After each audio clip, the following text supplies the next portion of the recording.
So జీవితాలు నాశనం చేసుకోవద్దు, చాలా జాగ్రత్తగా ఉండండి, చాలా అంటే చాలా జాగ్రత్తగా ఉండండి. ముఖ్యంగా అక్కడ ఉన్న అమ్మాయిలతో మీరు డేటింగ్ చేద్దాం అనుకున్నప్పుడు మాత్రం ఏజ్ని ఫిజికల్గా ఆవిడ కనిపించిన హైటు ఎంత ఎంత ఉంది ఆవిడ హైటు, ఈమె మినిమం 30 ఉండొచ్చు, అట్లా ఊరికే విజువల్గా చూసేసి ఏజ్లు ఇట్లా కన్ఫర్మ్ చేసుకోవద్దు.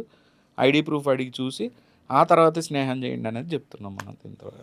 అసలు క్రైమ్ లిస్ట్ మీతో మాట్లాడిన ప్రతిసారి క్రైమ్ ఇన్ని రకాలుగా చేస్తున్నారా ఏంటి ఇలా కూడా జరుగుతుందా అని ప్రతిసారి షాక్ న్యూసే మీ ద్వారా మాకు తెలుస్తుంది. అండ్ ఆడియన్స్ కూడా ఒకసారి అసలు ఏం జరుగుతుందో తెలుసుకుని జాగ్రత్త పడాలనేది ఇక్కడ ఇంపార్టెంట్. ఇలా తెలుసుకొని వాళ్ళు ఇలా చేయాలనే అసలు ఉద్దేశం కానే కాదు.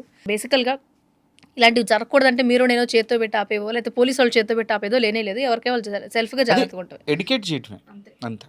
థ్యాంక్ యూ విజయ్ గారు, thank you so much. Thank you so much. చెప్పాను కదా స్టార్టింగే, న్యూ ఇయర్ అనో లేకపోతే ఒకసారి సరదాగా ట్రై చేద్దామనో, చిన్న లగ్జరీ థింగ్ ఏముంది, ఇది ఒక్కటే కదా అని ఏ విషయాల్లో మీరు చిన్నదే కదా అని స్టార్ట్ చేసి చివరికి మీ పరిస్థితి ఏమవుతుందో మీకు తెలియని స్టేజ్కి మీరు వెళ్ళొద్దు అని చెప్పడం కోసమే ఇలాంటి డిఫరెంట్ క్రైమ్ సినారియోస్ని మీ ముందుకు తీసుకురావడం జరిగింది. Be alert. సో ఇలాంటి క్రైమ్స్లో పడకుండా ఉండాలంటే ఈ వీడియోని మీకు తెలిసిన వాళ్ళందరికీ షేర్ చేయండి. అసలు ఏం జరుగుతుందో ప్రపంచంలో వాళ్ళు కూడా తెలుసుకుంటారు కదా. Anyway, thanks for watching.